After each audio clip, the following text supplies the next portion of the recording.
Oyemba bakejo star. Badoyemba na cafouillage, lelo ba faux chanteur ni ba osala sisi. Ba vrai chanteur bazaba iska lelo. Di bon chanteur.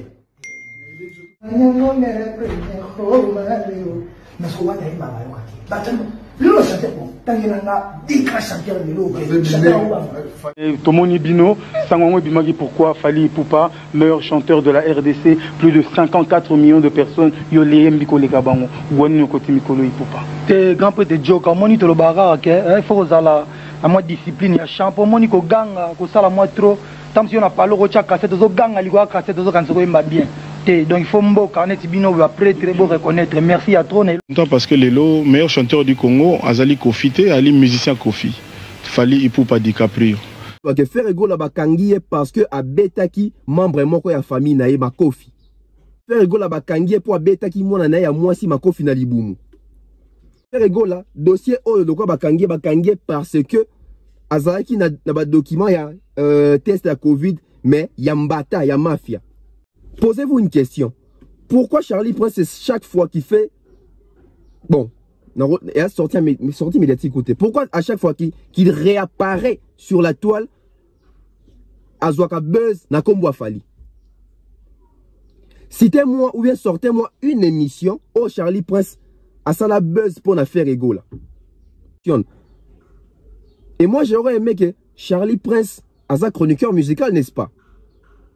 Mais toi, tu musique congolaise, contenu dans nous, il y a Moussala Nabiso, il y a chronique, ezali, contenu à musique congolaise. Musique congolaise, le PCBiso, bah, contenu à minene. Et PCBiso, contenu à concert, il y a bien affilé, na stade Sokol, na Congo central. Musique à PCBiso, contenu à tourner, il y a Fabregas, na États-Unis, ils ont continué. Contenu, il y a Moussa dans la biso chronique musicale et puis c'est biso contenu à concert à Fally pour tourner Bandi en Angola. Tourner à Robin, ils ont continué date sur date. Là, dans la Suède, je crois, au côté, en Allemagne, je crois.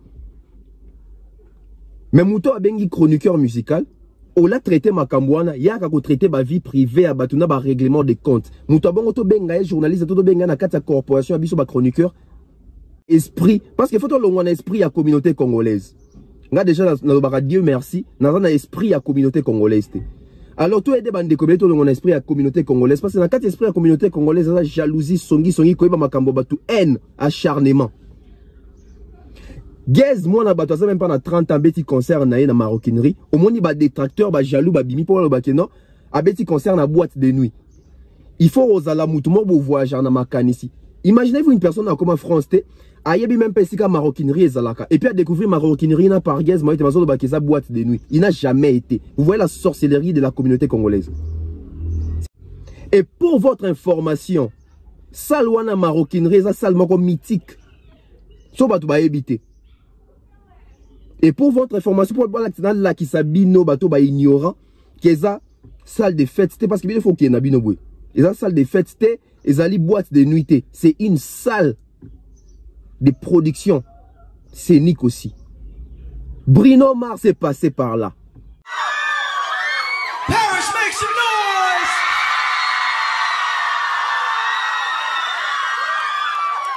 Pourquoi Fally Ipupa Bimara meilleur chanteur à Congo? Dans le bango tous les jours. Voya Fally na musique existate. Ba misien son atangeli bino awa. Joie Viva, Victoria, Maison Mère, BCBG, Quartier Latin, partout qu'il tuera. La majorité d'artistes wana baye mbaka batu. C'est du copier-coller. C'est du copier-coller.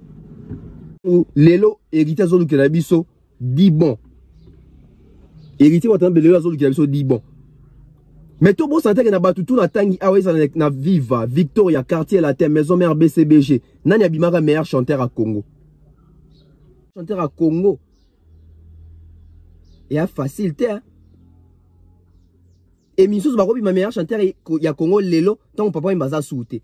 Missou Barobi ma meilleure chanteur ya Congo Lelo tant ba mené à baza souté. Mais Fally Ipupa ma meilleure chanteur à Congo avec tous ces grands. Posez-vous des questions mais bande konangai.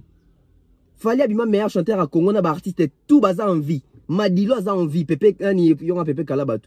Nio Kalongo aza en vie, Papa Wemba aza en vie, King Kester Emene aza en vie, Bandombe Opetume, ba Joski, ba Manda Chante, ba Ferregola, ba Gianni,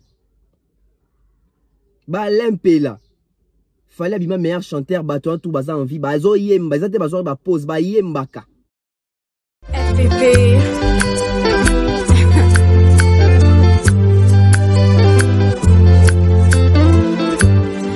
FPP.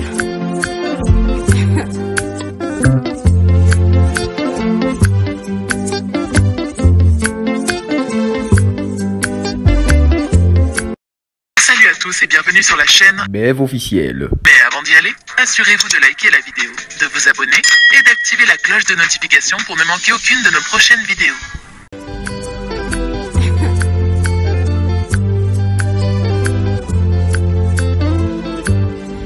FPP.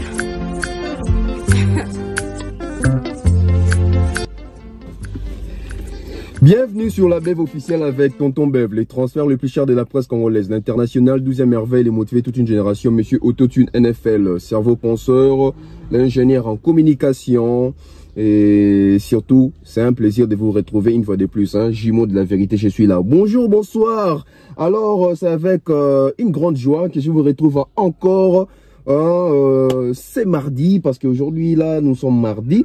J'ai voulu tourner cette émission depuis hier, mais malheureusement, j'avais un contretemps. Donc, Yango Salik et ça m'a malheureux. Donc, en toutes circonstances, il fallait salama. Lélo, je vous prie de vous abonner hein, si c'est la première fois de regarder cette chaîne. Abonnez-vous, activez la cloche de notification, c'est très important pour ne rien rater. Parce que ici, il y a vraiment de la matière à peine contenu. Ezali. Les lots ont été mentionné à sujet, je crois, 2 ou 3. Mais, dans le ming dans le sujet, oyo, et c'est pélisanga pena makasi, donc, parce que dans la matière, nous allons parler de Ferregola, cette affaire d'arrestation. Vrai ou faux, Ferregola est aux arrêts.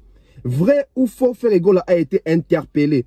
Vrai ou faux, l'artiste Ferregola bakangi eto bakangi ete toye bon na kati émission o et pona nini bakangi e et so que bakangi ete pona nini fake buzz o na kombo ya artiste Ferregola to beta li solo wana toza na li solo pe kaka ezo relier sous Ferregola na kati wana concernant Charlie Prince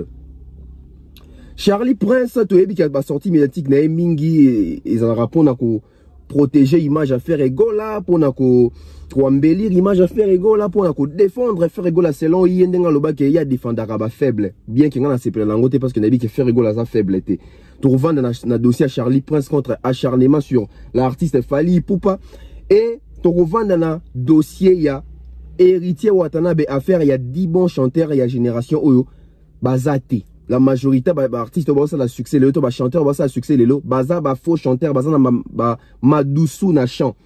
To vanda wana et to éclaircir pe muke pour la guez mawete hein. Donc en tout cas to zapenza wana. Bon s'abonner, c'est très important. To transition, on va continuer ensemble avec vous car aujourd'hui, c'est une émission où moi-même je sens cette émission. Transition. Dans tous les continents du monde. Voulez-vous faire des achats Vous êtes dans tous les continents du monde. Voulez-vous faire des achats pour vos familles et proches au prix du marché de Kinshasa? C'est très simple. Central Wenze vous offre un service très simple et sûr pour une livraison à domicile en composant le +1 603 261 18 71 en Amérique pour vos commandes. Avec Central Wenze, faites vos achats en Europe et en Amérique à travers votre téléphone. Pour plus d'infos, tapez le www.centralwenze.com.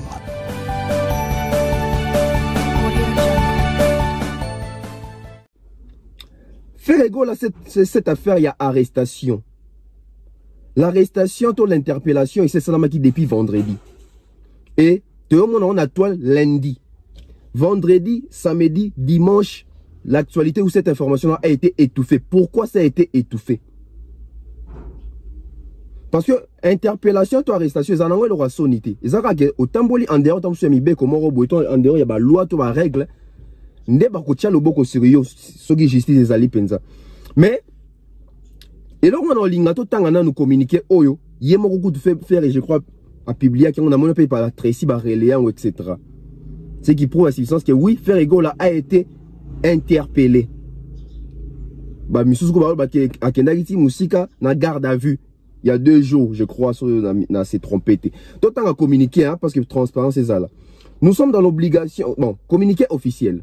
Nous sommes dans l'obligation et les regrets de vous informer que notre artiste Ferrego a été interpellé pour des raisons administratives. Suite à une citation qui ne lui a pas été délivrée en période de Covid. Jugé par défaut, le padre a été interpellé ce vendredi 3 juin lors de son départ vers la Guinée pour son concert privé pour cause d'un jugement rendu hors de sa présence sur le territoire français. Le dossier est actuellement entre les mains de l'avocat de Ferrego qui œuvre la clarification de la situation de l'artiste dans les plus brefs délais par les contrôles judiciaires selon les règles de la loi française. Pour simplifier la communication, nous encourageons les fans et les Gaulois de se limiter uniquement aux informations provenant de ces réseaux. Ok, les réseaux de l'artiste. Des communications, genre Ferrego l'officiel, etc. Instagram, Topé Manager ou de son avocat. Toute autre source de communication sera nulle et sans légitimité. Nous vous remercions pour votre bonne compréhension ainsi que pour votre solidarité dans l'épreuve que traverse notre artiste Ferrego là. Bien mon boki déjà babi que information yo sur ta source na source mususu bozongo en considération tes nul sans sans légitimité parce que euti na bangote. Bongo soki source ngo ezali source bateau ba interpeller qui. Bongo soki source ngo ezali attaché peut-être à communication, il y a bateau ba interpeller qui Ferrego là. To zongo peka sans légitimité. Et dossier o ezan ba anglais belo non ba langue monsieur doit que Ferrego là ba kangiye parce que a betaki membre moko ya famille na ye Kofi. Dossier o to ki ba langue monsieur bi Ferrego là ba kangiye pour a betaki mona na ya mwasi Kofi na libumu. Miloko mususu toki ke ezan nango kaka po na vaccin à Covid so ba papier à Covid bo Ferrego là azalaki na illégalité.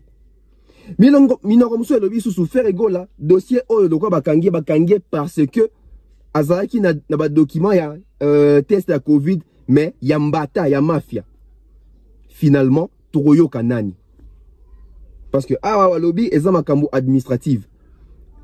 Mais ba source belle so bimisa ke Ferrego là abeta ki mutu Kofi muta famille na abeta ki bambata to Kofi aporta ki main sur ye. Bamsuku waki plus waki faire abeta ki ne mwana o ya ye moko. Mais to va dans le contexte que eza makambo familial faire abeta ki mwana na ye moko. Est important biso to ndorsa lango ba analyse que faire abeta ki mwana na ye. Yango na lobaki jour musu soir vie privée na vie intime ezelo rumoroté. Ça c'est l'intimité so eza makambo il y a famille. C'est l'intimité. Parce que moi je vois mal que Lelo Ferrego soit beti mon nandaku. Biso ya rosel en analyse. Tout comme je vais voir mal que bon, vous pensez que l'artiste sont ni so bazana Congo, Kofi Olomide, Fali Poupa, Ferrego la Jibem Piana, Inos Bi, Egreti et Gez Maoete. Vous pensez que les artistes na biso na ba famille na bango, ba to kufa raté. Vous pensez que bazwa matanga te, point to lobela ngote. Mais pourquoi faut-on le béaka tant à 6 mois? Non, c'est l'intimité. On les appelle makamu pena famille privée. Koleka vie privée autre rôle lobela. Tout ça c'est pourquoi parce que les lobbies sur la journée c'est au longo là musala wana ko traiter kaka ba fait na ba information o ils en train na musique parce que tout ça ba bon netinga na zananga journaliste moi je peux traiter du tout. Mais à na aspect chroniqueur musical nazo traiter kaka domaine la musique. Mais na souk il faut to souka na musique. Famille à Ferrego les bêtes à la musique, ban à Ferrego la bête à la musique, mais aussi, dis-le quoi boyer, et ça c'est qu'on a pouvoir y a des journalistes. Moi ce qu'on a chez les chroniqueurs pembeni, les journalistes c'est ce qu'on a besoin d'informations à boyer, bah relayer en op, parce que toi besoin relayer en haut, et autres abisso bon, pas pour ça, ils ont pensé une idée sur la position ou les positionnements, l'état actuel de nos artistes. Et comme quoi, les bimi na presse, mais ça déjà trop tard, faire ça déjà libanda. Ouais, d'après les informations, ça déjà libanda, ça sont en garde à vue. Donc, et puis ça biso maïle, ne lo bango toujours toye baba limite na biso. Et puis pour un artiste, on s'appelle leader d'opinion. So que ça vrai que ça m'a camoué ba papier lokuta, tout ça. Moi je pense que sur ces points, faire ça exemple était pour la jeunesse. So que ça que faire ça autant mon ba document lokuta. Parce que ah bisi que ça m'a comme document ba côté monsieur dans le capitaine ça m'a comme ba document sur ba test à Covid et il y a lokuta etc. On débat interpellé tout ça. Parce qu'il faudrait qu'il y ait livré concert privé na Guinée, des bakendara toujours yé héritier JB etc. Bato bakendara oui rason bakendara pas président bien Guéma. Si c'est vrai que Ferrego là a voyagé avec na papier moro, ils ont la légalité, Ferrego n'est pas un exemple. Si c'est vrai que Ferrego là ba interpellé pour bêta qui membre famille naé. En tout cas moi je ne pense pas qu'il est alingaï. Parce que artiste a moutou. Artiste aza mutu, artiste aza jésuite, artiste aza angelouté. Biso ba ope na banda ku tobe tarape bana, tobe tarape jadis tono beta baleki na biso. Tout ça rappelle makambo mabe. Ouais. Donc moi je pense que wana to revanda mingité. Ce qu'on a quoi na Charlie Prince pour anime.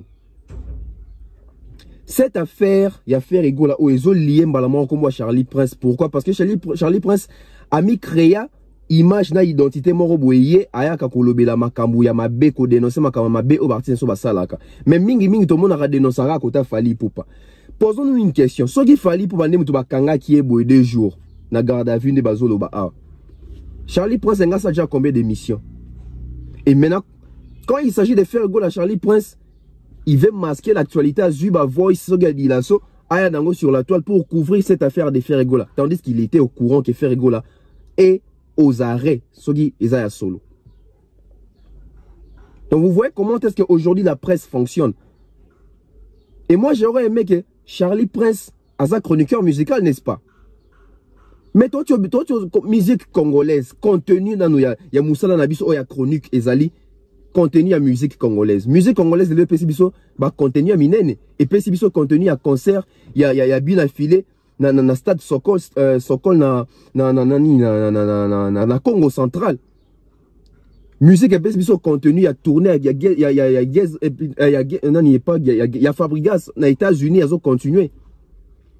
Contenu il y a Moussa dans la biso chronique musicale et biso contenu à concert il a fallu pour tourner Bandi na Angola.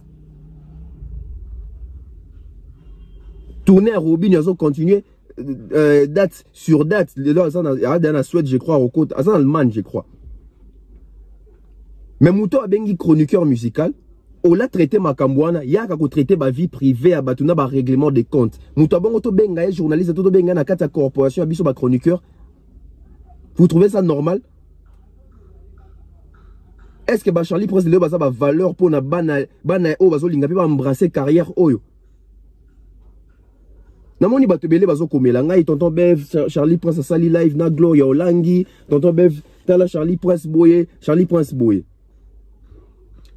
Je vais mettre fin sur cette affaire, il y a Charlie Prince Lelo. Parce que déjà sur Charlie Prince dans sa l'émission, jadis na TV dans l'Andaï, mais depuis comme internet, en tout cas, je préfère 1000 fois suivre Mombaya, je préfère suivre Stemai, je préfère suivre Locolé, je préfère suivre Ado Yue que de suivre Charlie Prince. Je vais mettre fin sur cette affaire à Charlie Prince Sikoyo. Posez-vous une question. Pourquoi Charlie Prince, aujourd'hui, il est très présent sur Internet qu'à la TV?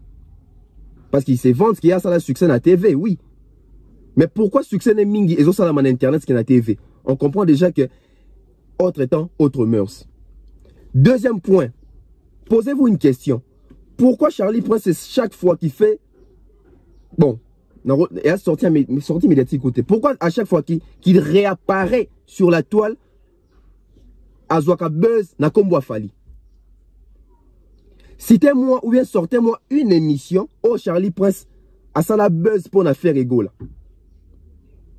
ou une émission Charlie Prince ne traite que du faire ego là et ça lui buzz bah doit dire 4 à 4 ans bazo relais ango.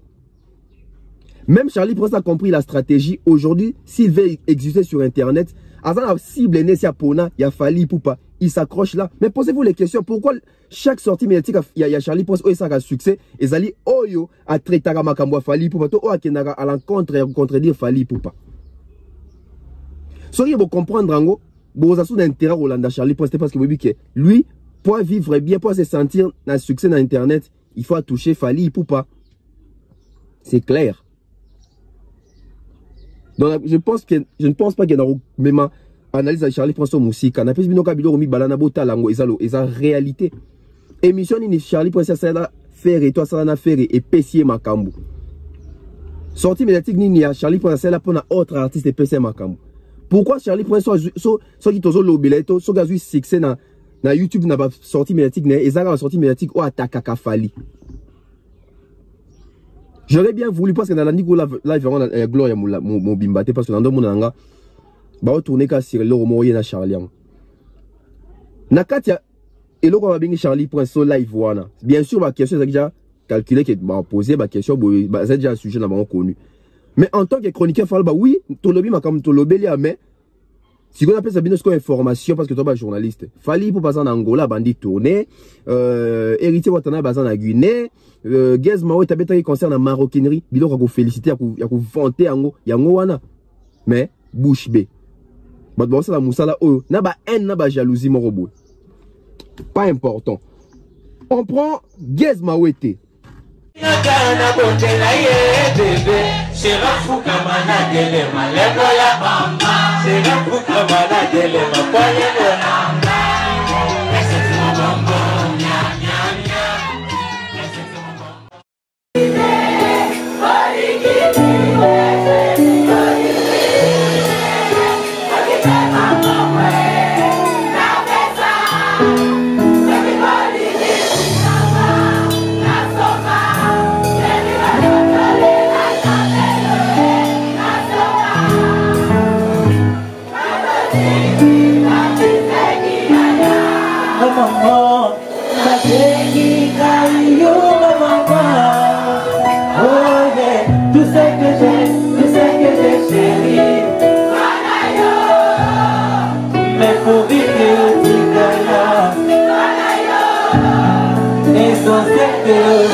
Gez Mao nous a épaté. Gez Mao a sali le roman au bobi tout au calme, tout au félicité.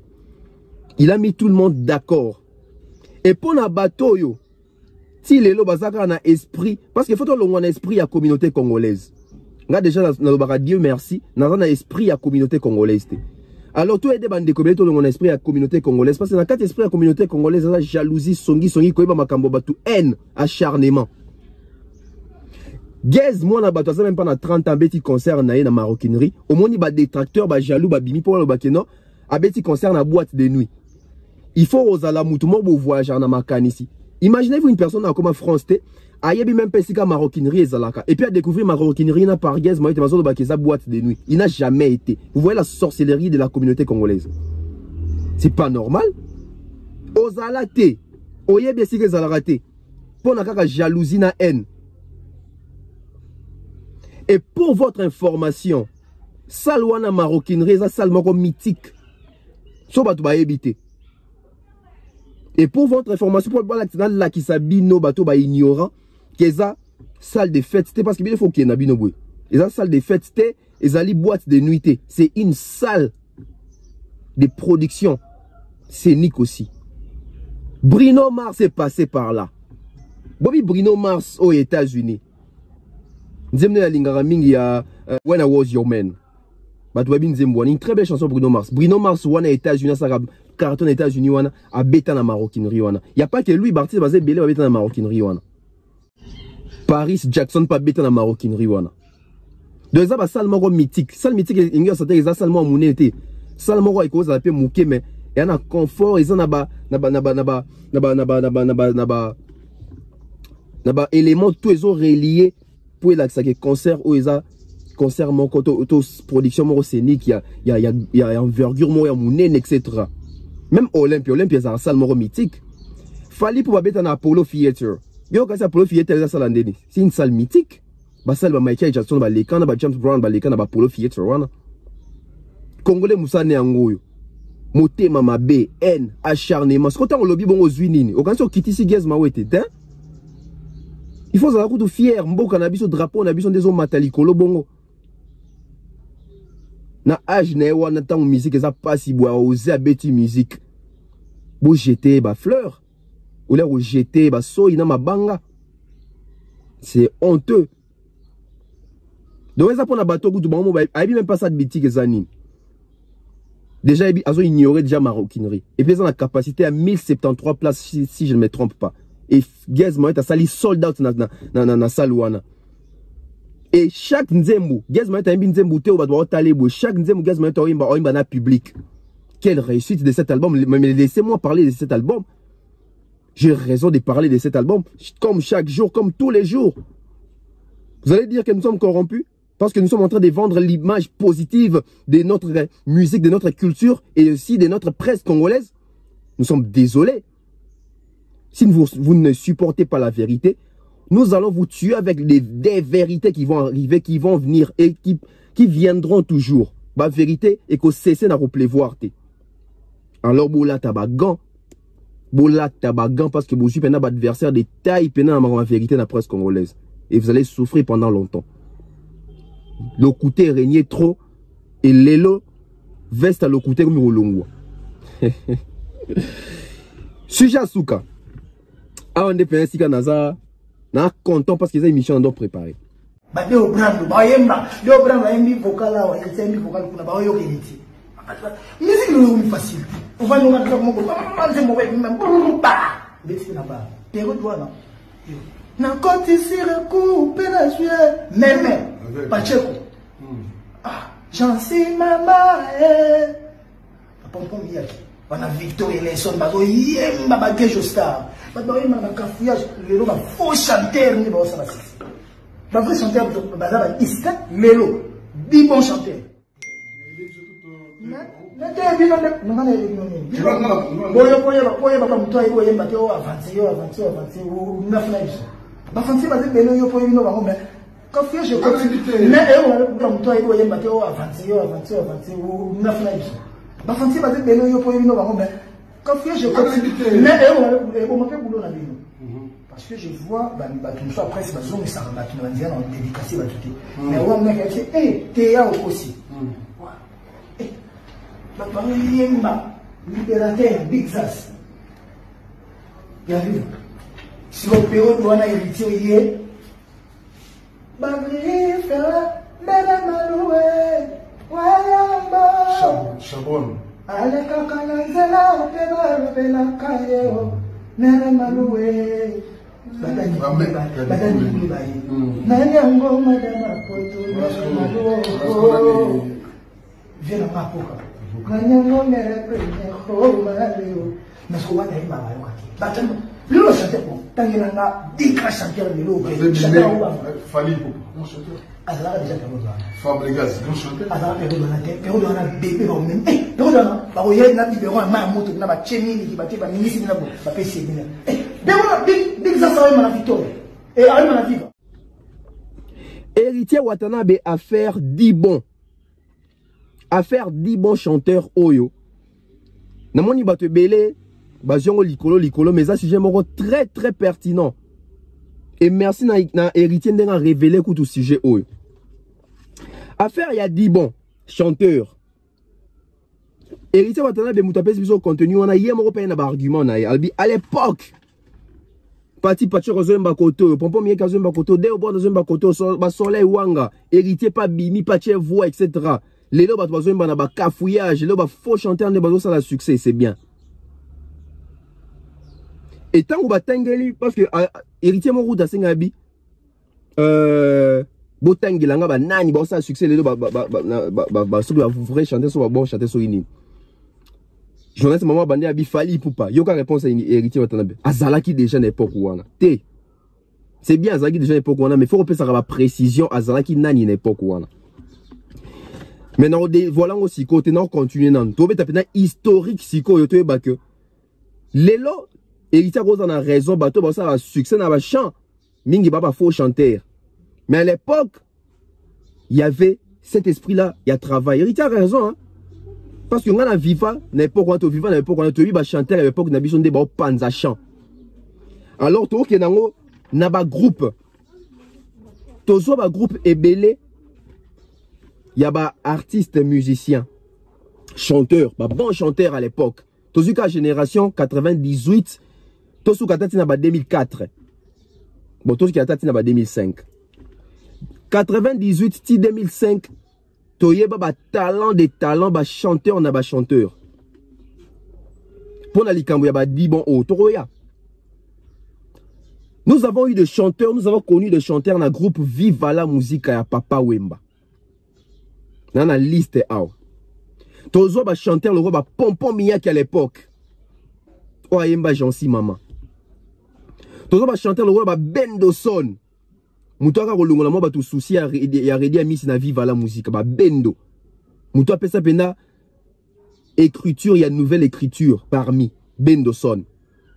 Tous les chanteurs, il y a Jean, Apocadero. Oh, c'est l'équipe à Brésil.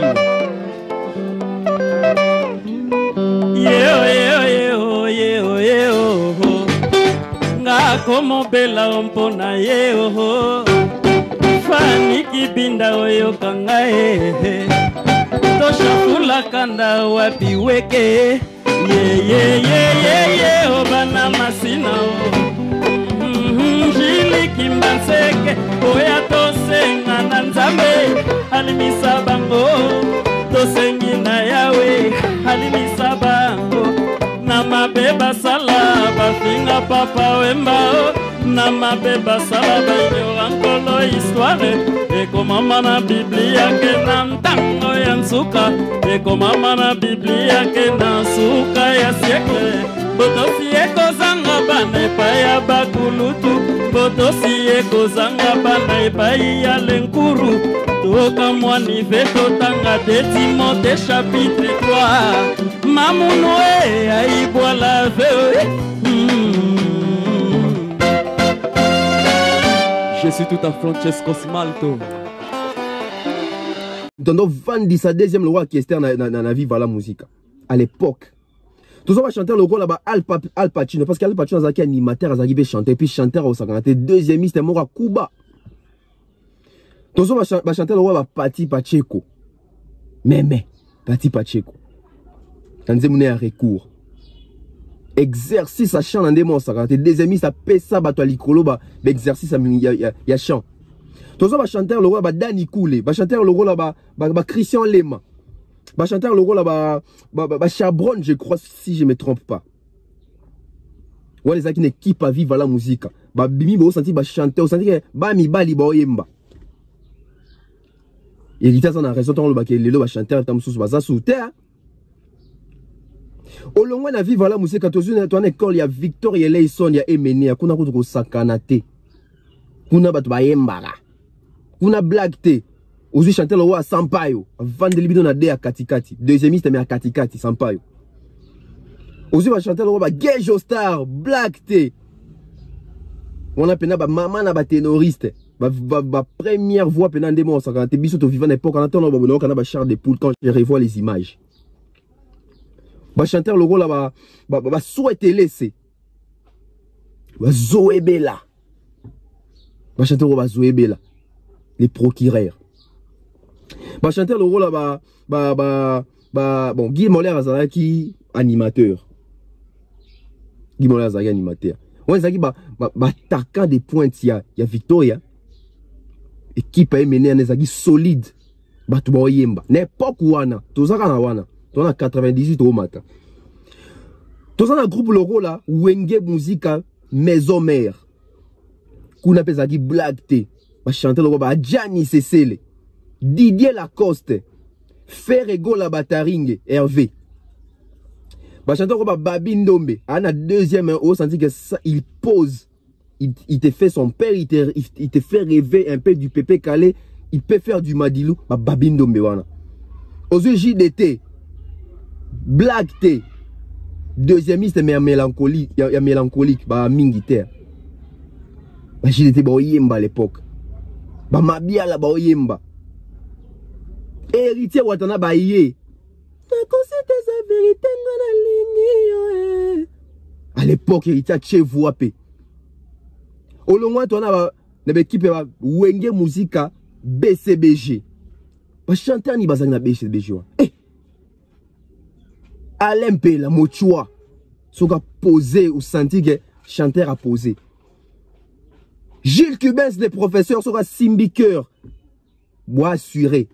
Rio de Janeiro a pointé sous son cœur. Boza assuré. Ba Richard Moukena. Ba Bikou Lebrun. Gidel Loko a vendu sa deuxième. Ba Chaingenge. Bogis Bompema. Tout ça, il y a des chanteurs dans le Congo. Il a raison, à l'époque, il y avait des chanteurs. Dans une école, il y a quartier latin. Parce que Kounande, si il y a cours, il y a chien à Rumbe Samara. Eh, Kouna Pena Black, tu sais, il y a Kofi, c'est que Oyebi. Kouna, tu sais, chanter le soleil wanga. Eh, soleil wanga baye. Montana Kamenga sommet des sommets. Makose molai pembe moinda metiela na linga nazo. Eh. Ba Chamberton. Bobi Chamberton. Ba maman na ba chanteur. Folala mama shaki na pesaki anga molinga songisa linga se ba chagrin. Ba Chamberton wana. Ozi ba Gibson Butu Kondolo. Eh.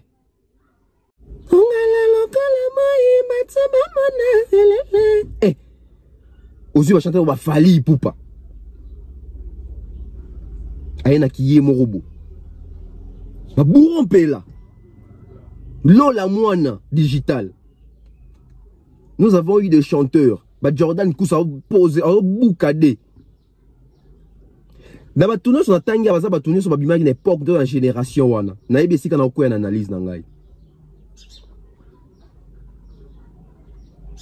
Si vous avez chanté tout na tangeli bino a bazagi na Congo ba régner ba yemba et au-delà de ça ba leader ba orchestre ba on peut bazagi na chômage te bazagi peut bazo impacter na ba succès bazo yemba Jibem piano à l'époque o yemba Kofi Olomide yemba ka ouais rason o yemba ba 13 ans King Kester mené ye kumuye mo ko les grands qui simbien bazo yemba Papa Wemba Zoyemba à l'époque. Manda chante à Zoyemba. Na wenge référence à l'époque. Francis Lo Akabwana ba Marie-Paul. Eric Touti à Zoyemba. Baba Bia Zoyemba à l'époque. Na culture pays pas oisé comme Joss Bien a pe baye ba Chéri Bizuka baye ba Gabana ba Zoyemba. Si qu'on époque où autant lelo hérité Zolu Kelabiso dit bon. Héritier watana belelo azolu ki biso di bon. Mais tout bon santé que na batu tout na tangi awe na Viva, Victoria, quartier latin, maison mère BCBG. Nani abimaka meilleur chanteur à Congo. Bimaki que bo pakati poudre estampette, mais Tomoni Bino, Sangwango Bimaki pourquoi Fali Poupa, meilleur chanteur de la RDC, plus de 54 millions de personnes, yo les mbiko les kabango, wani koti mikolo Poupa. Te grand prêtre de Joe, comme on dit le bagarre, il faut la à moi discipline, il y a champion, moni ko ganga, ko sala moi trop, tant si on a parlé au tchak cassette, zo ganga, li ko cassette, zo kan se ko imba bien. Donc il faut mbo carnet bino après très beau reconnaître. Merci à trop na elo wana, na fala ki na state. Plaisir. Parce que Lelo, meilleur chanteur du Congo, Azali Kofite, Ali musicien Kofi. Fali Ipupa DiCaprio. Et Naza vraiment ne sait quoi. Donc, ils sont vraiment rares. Ils sont vraiment rares. Donc, meilleur chanteur du Congo, on a mini tout toujours au Banganayo. On a lobby en côté. Ils sont experts. Ba voix autorisée, ba poni. Donc, on a fier quoi que Fali Ipupa, le meilleur chanteur du Congo. Et Lingo que ça va, ils ont Kenda, ils ont là, donc c'est bien. Un jour, ils ont que tout qui la balai qui n'a pas sur place, donc on a rassuré que baton n'engwana bazali, le gars va Fali, le gars va Fali Poupa. Fali Poupa. Pour nini na une analyse oh, les loba doit comment quand ça que koyembe sa première voix, koyembe sa ko kende na ténor. Té.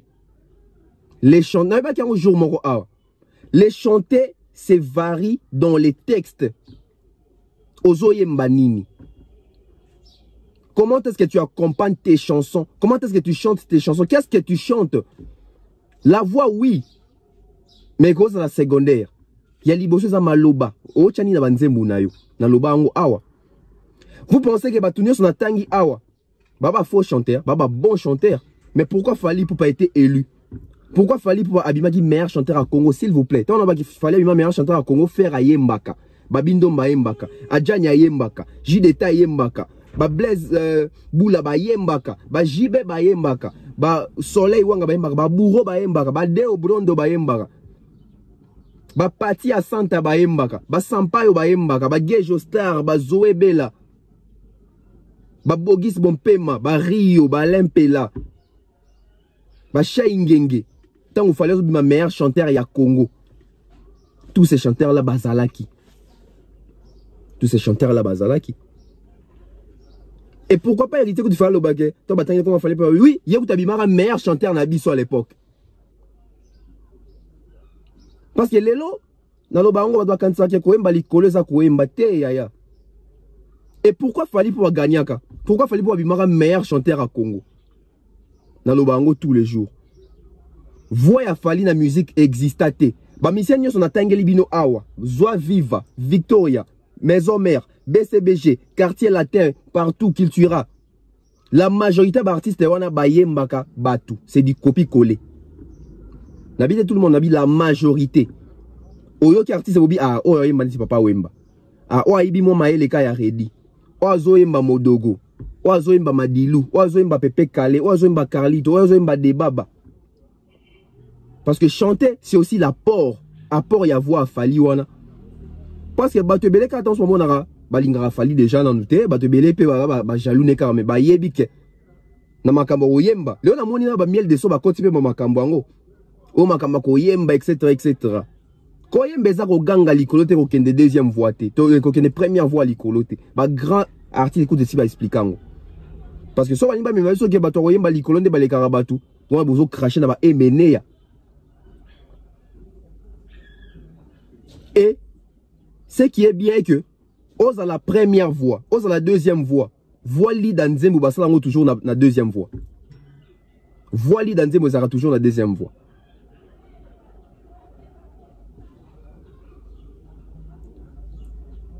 Et ça bongo, voix li dans Nzembo basalango toujours na deuxième voix. Et batu ba yebi na bongo ki ça bongo. Et bota là-bas, chanteur, il y a ba première voix mingi. Bazara makasi na ba vocal sur la pesi bango. Mais ça, il y a pas seulement la première voix pesi pendant chance, ça dit que je vais chanter tika là. Bazar rare, il y a ba faire ego là, na bazar rare. T'as ba Lacoste, c'est pas bon. T'as ba Jenny, pas bon. Mais combien de chansons à succès? Ba vocal sur dondio tanga ba vocal to tanga.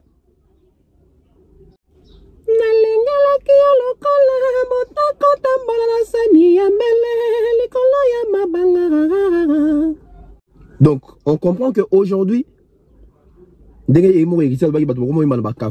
que les grands chanteurs, les bons chanteurs, sont tous à l'époque où on sentir que fallait appeler ça pendant cours et chant, il y a une identité morobo. Il y a une identité voix morobo. Bien sûr, je suis le barato invente à kate. Barchive et Zali. Imaginez, hein?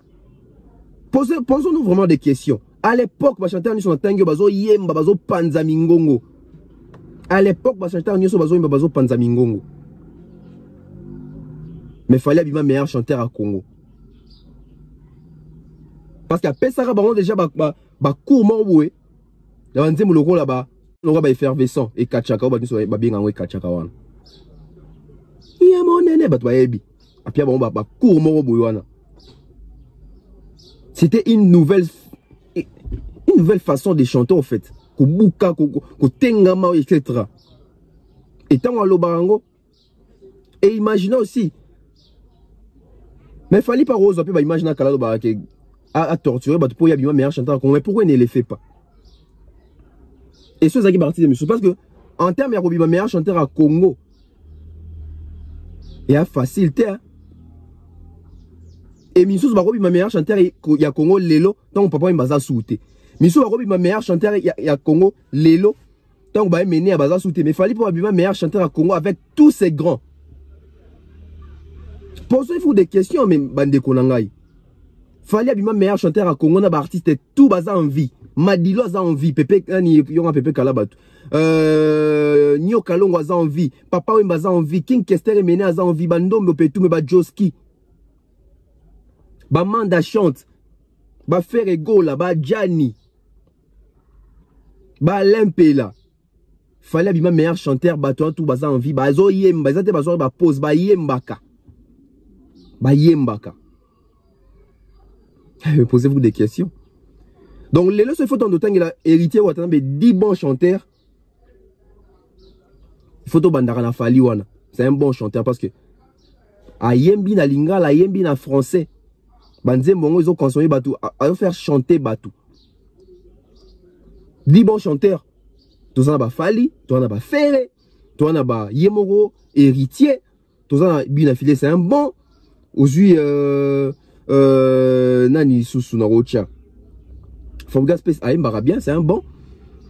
Donc, bah chanteur bazan na bango. Bon, moi, ils ont 10, il n'y a pas si pour 10 secondes. Parce que l'héritier côté en a raison. Ils ont pas si pour les trucs que ça 10 chanteurs, il y a bien à Congo. Mais tout bon, ça rendait histoire. Tant l'héritier à l'époque, il y a Zoye Mbana Batouana tout. Il faut se rappeler honnête, sincère. À l'époque, tant Zoye Mbana, meilleur chanteur na bango à Congo, il Fali Poupa. Bah, Votara Fali Poupa. Fali Moutabimara, meilleur chanteur à Congo. Voilà. Tout le monde a besoin de souka dans un minute mingité, n'a pas tombé taka moi les solo wana. Et ça les biso bien, j'espère que moutam tazu de leçon moutam tazu par naïe. Moutam tazu s'est retrouvé. Bato baé baraté. But ya chaîne opé yango wana. Ma solo a canapé to betara po to rafraîchir bato ba mémoire. Boki fali et pas Jokanda lo bagabi. Bato kansa ko mbeza o chese dozo ganga likola kasende ko yeba te tant ba ko ganga na bato a première voix to ba kansa ke sozo mata ba gradende te poser et mener à gangate Madilou a gangate Papa Wemba gangate et là quand vous serez que ba artiste mingi ba ba bon chanteur to ba grand chanteur so ba tout le monde ba idole na bango ba taka mingi ba deuxième c'est là on a compris na temps wana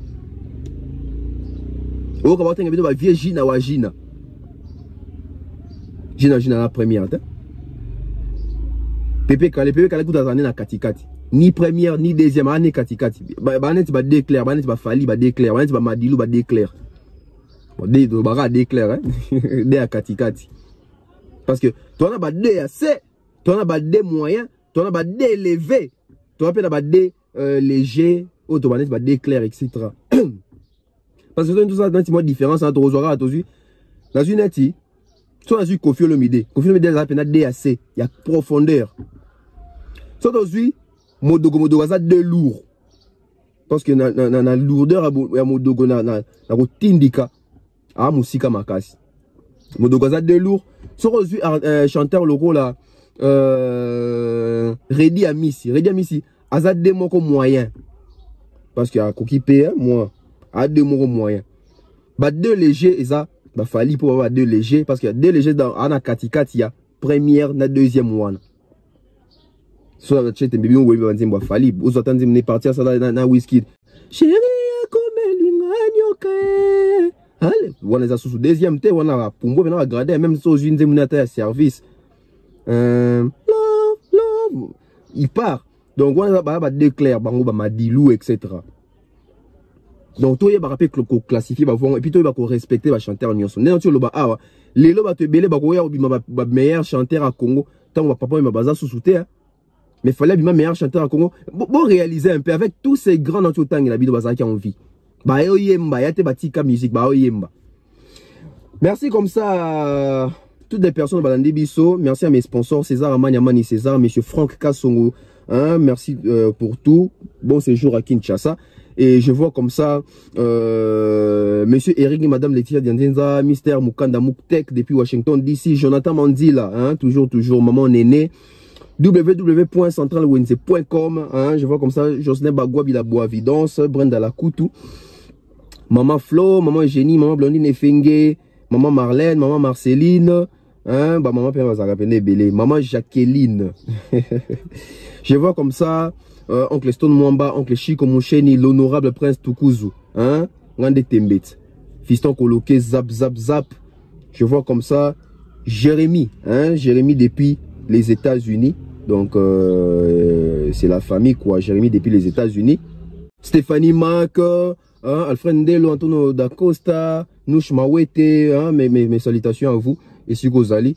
Je vois comme ça ID Clarisse, sans oublier comme ça, hein, Gianni Pembele, Benzema Madimba, Benji Bernard, hein, Amour des bébés, Queen Piquet, je vois comme ça l'impératrice. Boza Pene Belé, Komantaka. Sans oublier comme ça, je vois comme ça Ben Love, hein, donc Junior Eradi, Guy Coquet, hein, Guy Coquet, n'a pas Komantaka. Tout le monde dédicacé Bino, hein, sans oublier comme ça RK, Rich Bikumu, Charlie et Salo, Boza Pene Belé, dans un monde à Bato Komantaka. Je vois comme ça Destin Papoué, hein, Black Pearl de la part de tonton Bev, dédicace à toi, hein, je vois comme ça Rak HDIJSTN, évitez son à prononcer bien, sans oublier comme ça Bessele Boutou, hein, Clarisse Ndouna. Merci à vous, on se retrouve très prochainement. C'était comme ça tonton Bev, abonnez-vous, activez la cloche de notification pour ne rien rater. On se retrouve très prochainement. J'espère que les leçons à l'élo, matière à l'élo, pour apprendre les sous 1+. On se retrouve très prochainement. Bye bye.